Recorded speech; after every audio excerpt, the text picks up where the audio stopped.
Hello everyone, welcome to all of you in exam Guru. दोस्तों, इस video में मैं आपको Indian air force Y group exam 2023 के लिए रागा का previous year question paper solve करवाने वाला हूं।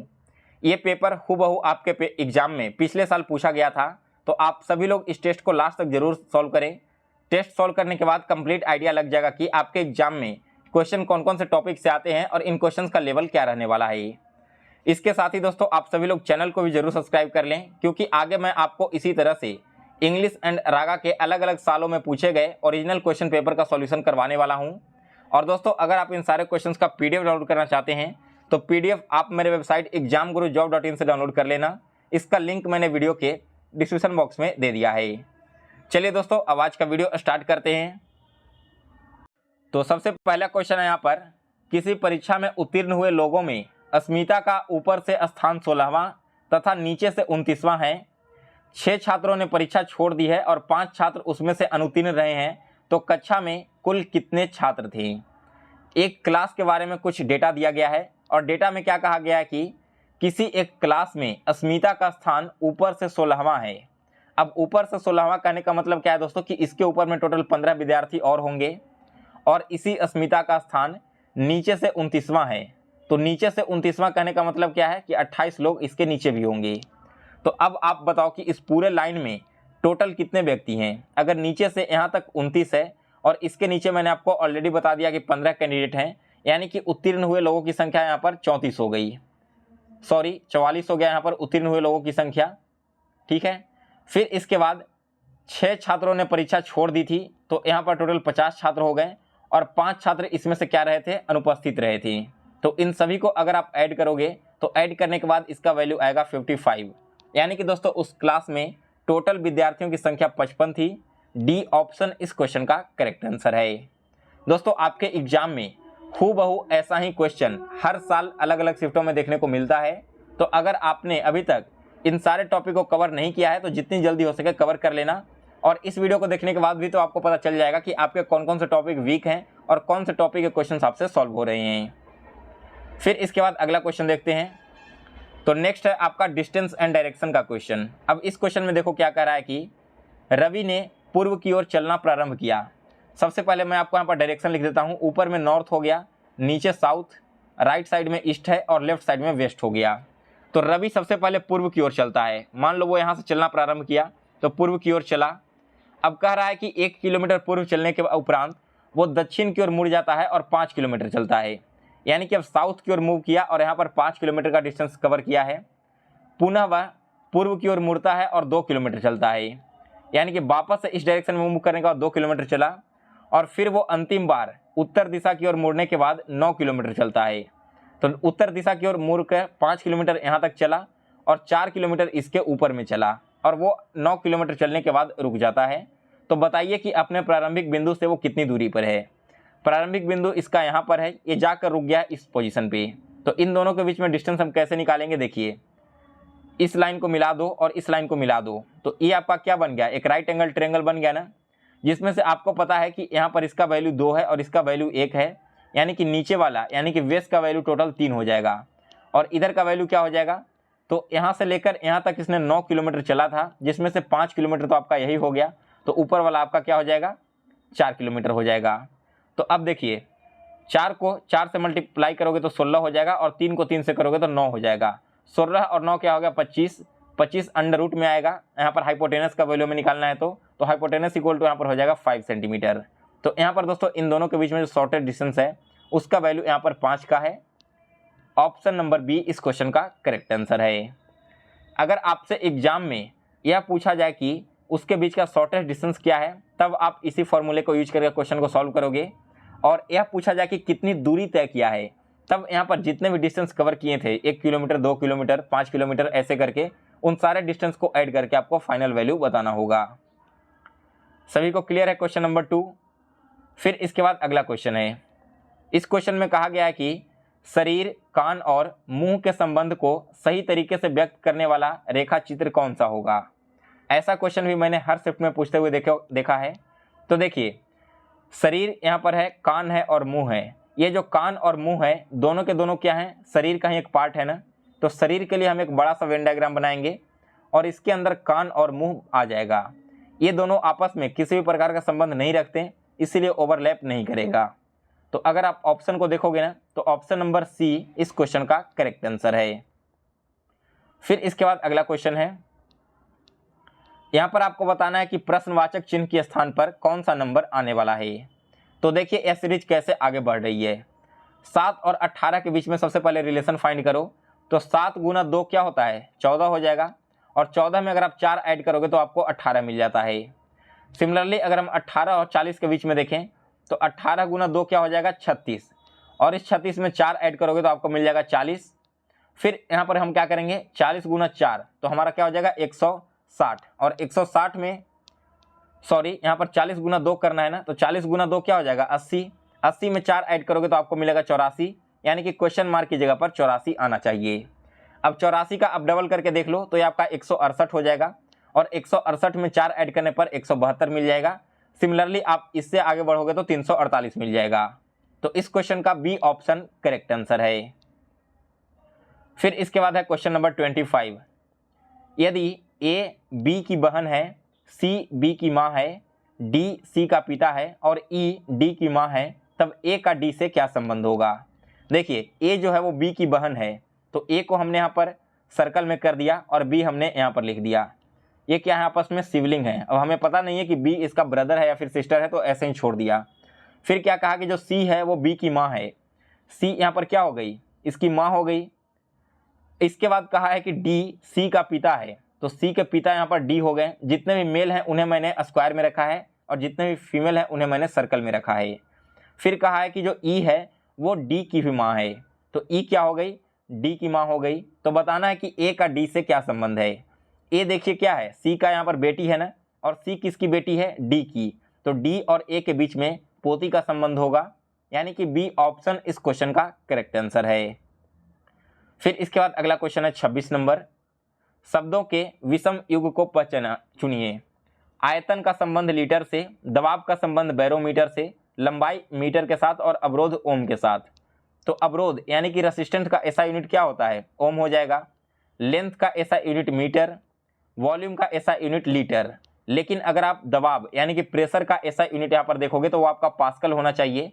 बैरोमीटर क्या है, प्रेशर को मापने का यंत्र है ना, तो इसलिए आपका बी ऑप्शन बाकी तीनों से अलग है।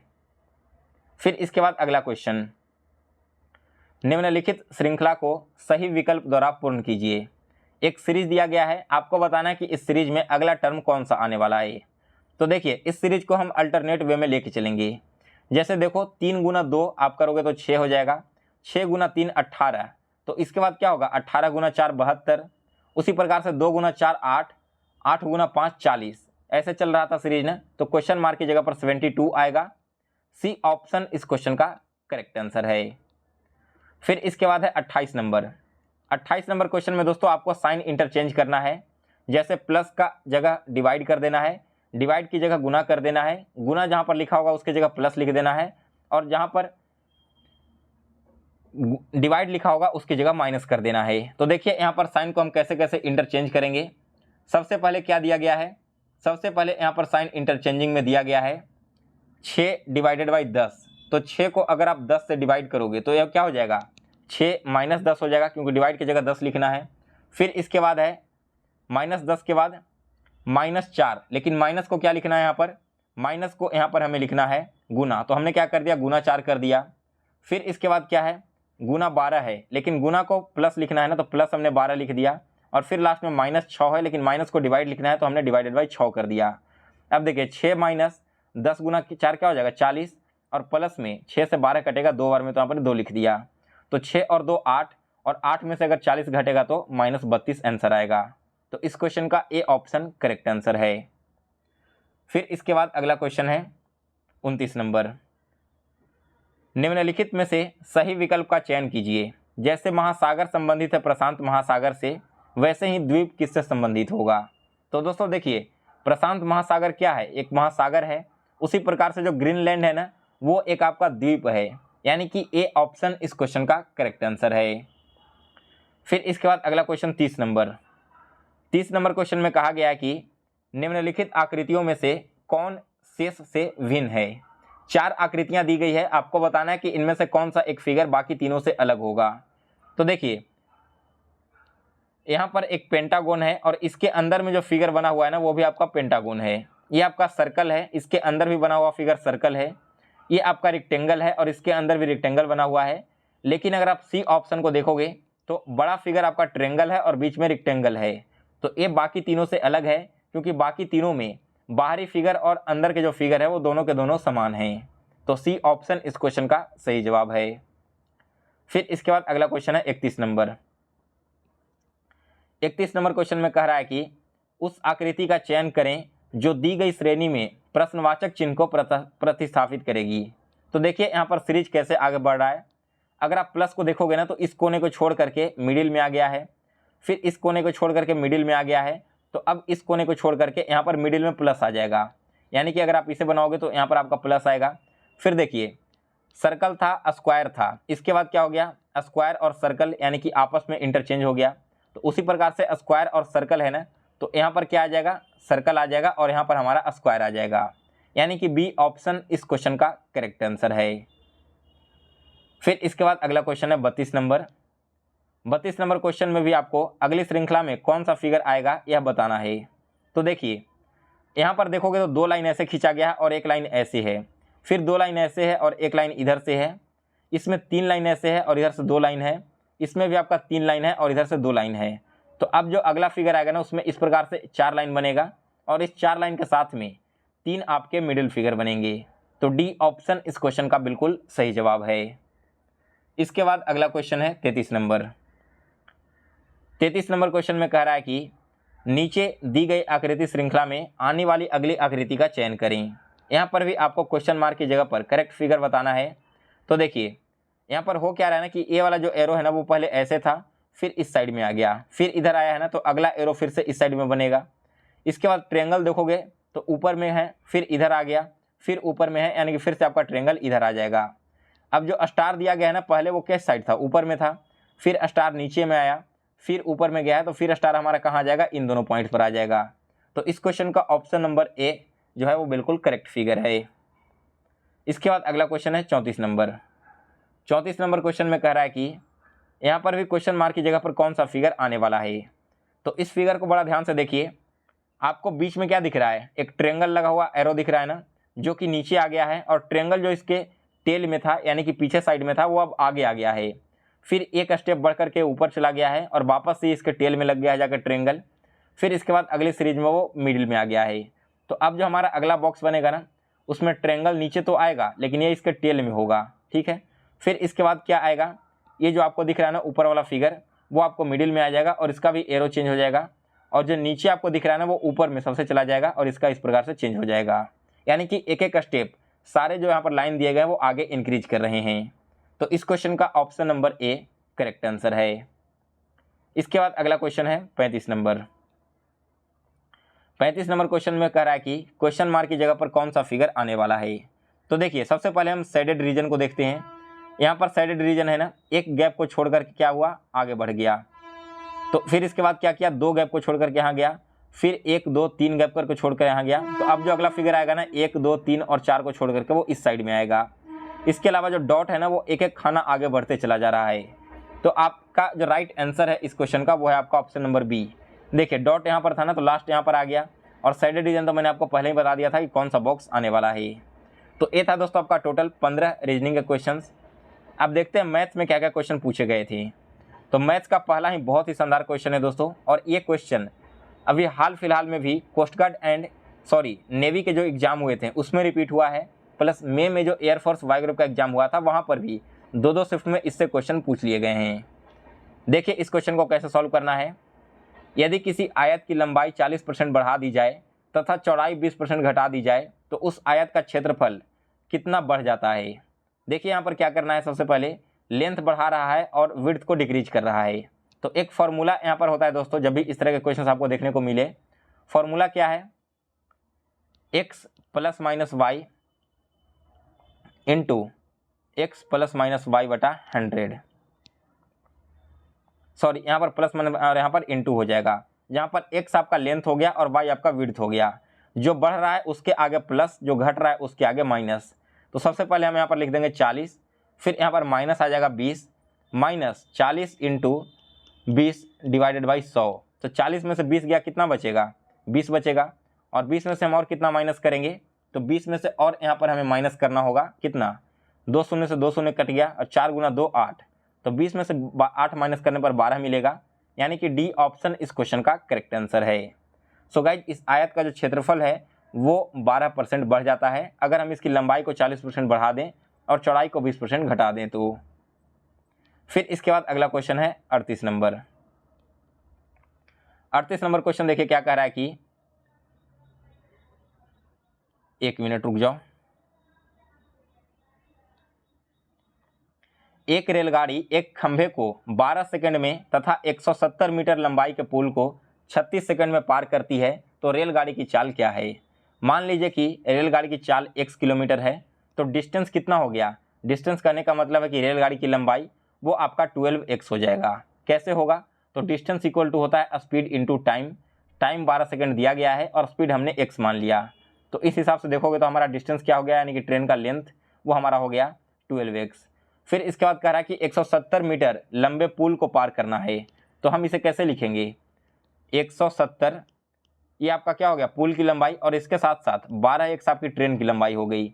इसे पार करना है 36 सेकंड में, तो किससे स्पीड से? x किलोमीटर के स्पीड से।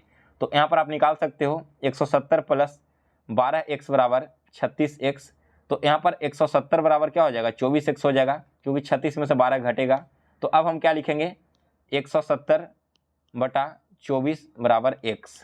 अब 24 से 170 को डिवाइड करोगे तो यह कटेगा 25.5 किलोमीटर में। तो सी बी ऑप्शन इस क्वेश्चन का करेक्ट आंसर है। फिर इसके बाद अगला क्वेश्चन है 39 नंबर।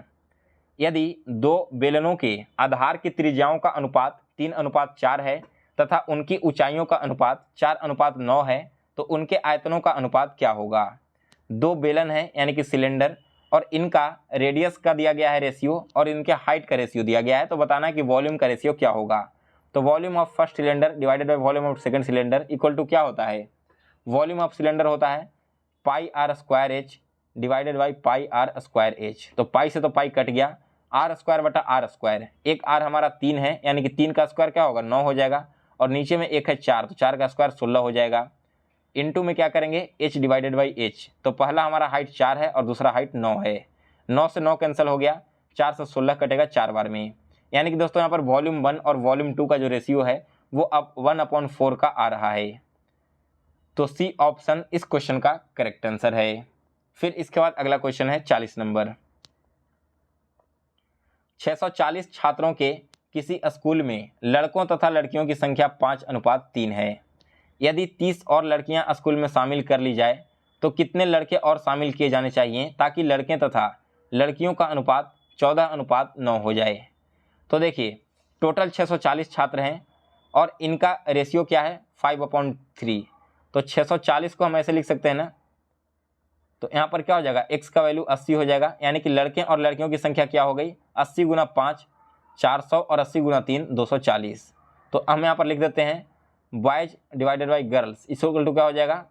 400 बटा 240। अब कह रहा है कि 30 और लड़कियाँ स्कूल में शामिल कर ली गई, तो लड़कियाँ कितनी हो जाएगी? 240 की जगह 270 हो जाएगी ना। तो कितने और लड़के शामिल करने चाहिए? तो मान लो कि यहाँ पर x लड़के और शामिल करने चाहिए, जिससे कि इसका रेशियो 14/9 हो जाए। अब इसे सॉल्व करोगे तो सॉल्व करने के बाद क्या मिलेगा? ये 270 इधर चला जाएगा ऊपर में, 9 से ये 30 बार में, और 30 गुना 14 अगर आप यहाँ पर निकालोगे तो 30 गुना 14 करने पर इसका जो वैल्यू निकल कर आएगा दोस्तों, वो आपका क्या हो जाएगा? वो आपका हो जाएगा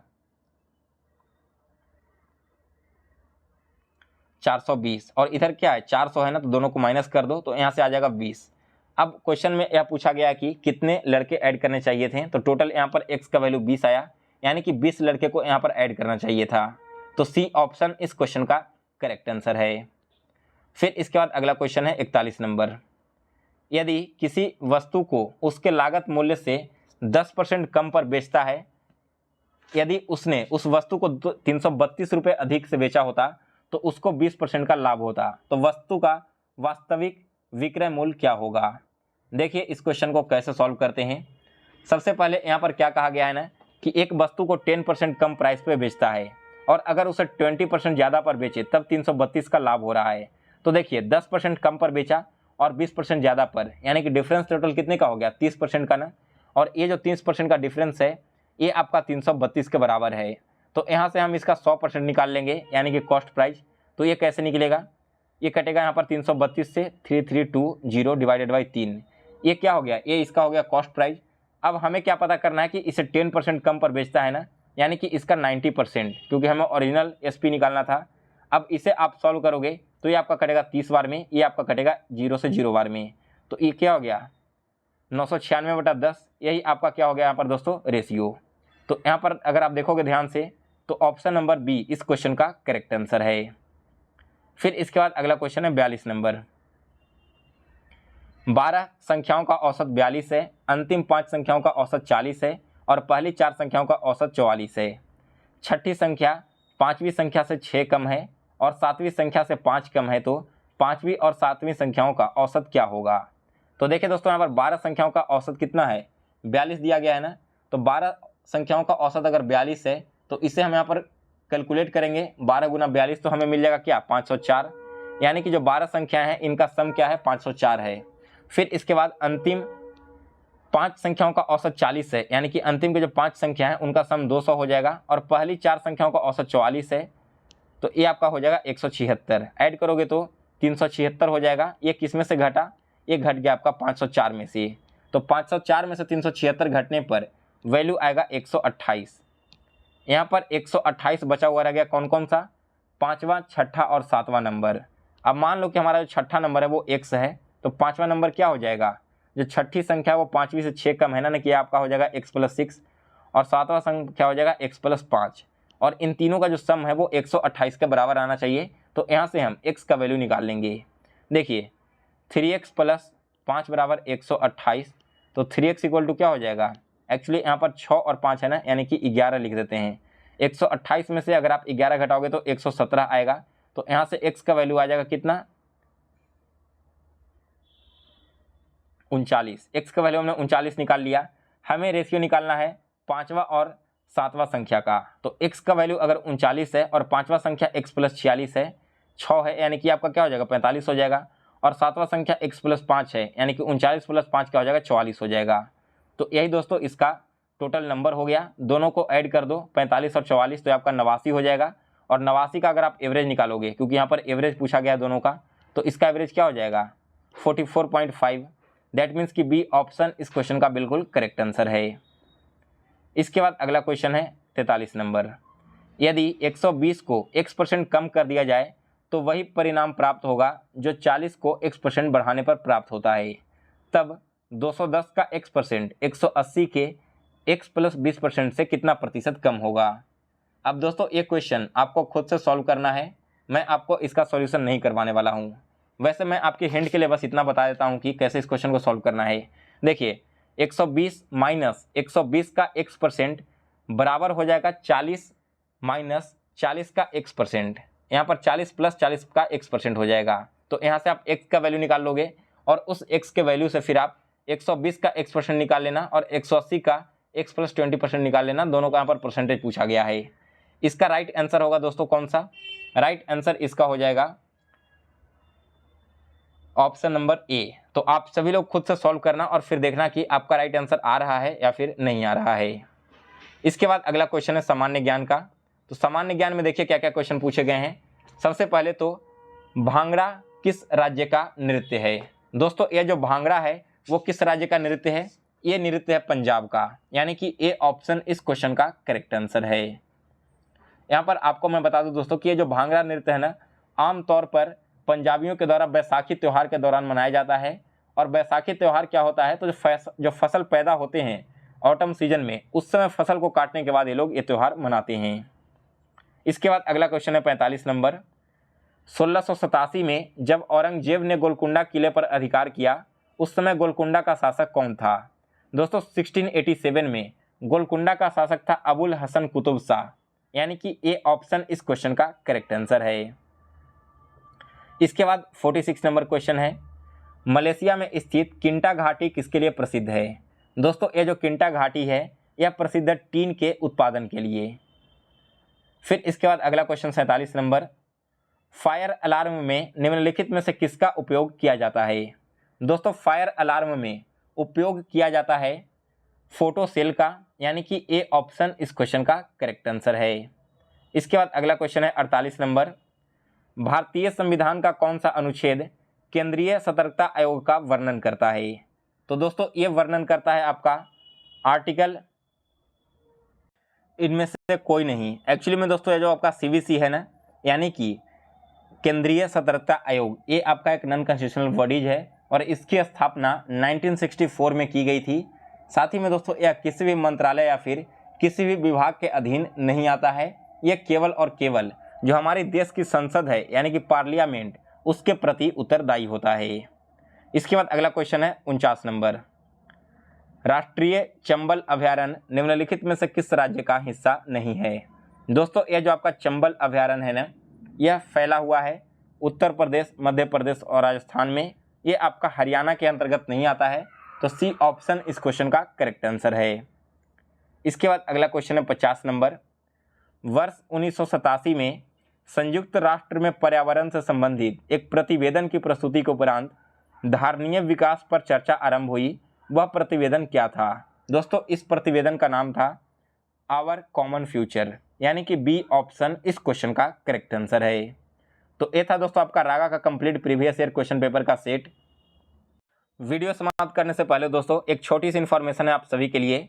अगर आप इस बार वाई ग्रुप एग्जाम में अपीयर होने जा रहे हो और आपको जीके एंड जीएस की प्रिपरेशन करने में प्रॉब्लम हो रही है, तो आप सभी लोग इस ईबुक को फॉलो कर सकते हो। इसी ईबुक से पिछले 2 अटेम्प्ट जो आपके हुए हैं एयरफोर्स के, 1 जनवरी में और 1 मई 2023 में, दोनों में ही कैंडिडेट ने बताया है कि मैक्सिमम क्वेश्चंस मैच किए थे। और दोस्तों यह ईबुक आपको टॉपिक वाइज पूरे सिलेबस को कवर किया गया है जो आपके एयरफोर्स के एग्जाम में पूछे जाते हैं। यहाँ पर आपको ईबुक हिंदी एंड इंग्लिश दोनों लैंग्वेज में मिल जाएगा। इसे परचेज करने के लिए आप मेरे व्हाट्सएप नंबर 9430042848 पर मैसेज करना, या फिर इंस्टा मोजो से परचेज करने का डायरेक्ट लिंक मैंने इसी वीडियो के डिस्क्रिप्शन बॉक्स में दे दिया है। सो गाइज फिलहाल इस वीडियो में बस इतना ही। अगर आपको आज का प्रीवियस ईयर पेपर का वीडियो पसंद आया हो तो इसे लाइक और शेयर करें, और दोस्तों आप सभी लोग चैनल को जरूर सब्सक्राइब कर लें और इसके बेल नोटिफिकेशन को ऑन कर लें। मिलते हैं दोस्तों फिर से एक नए वीडियो में, तब तक के लिए जय हिंद जय भारत। आप सभी को एग्जाम के प्रिपरेशन के लिए बेस्ट ऑफ लक।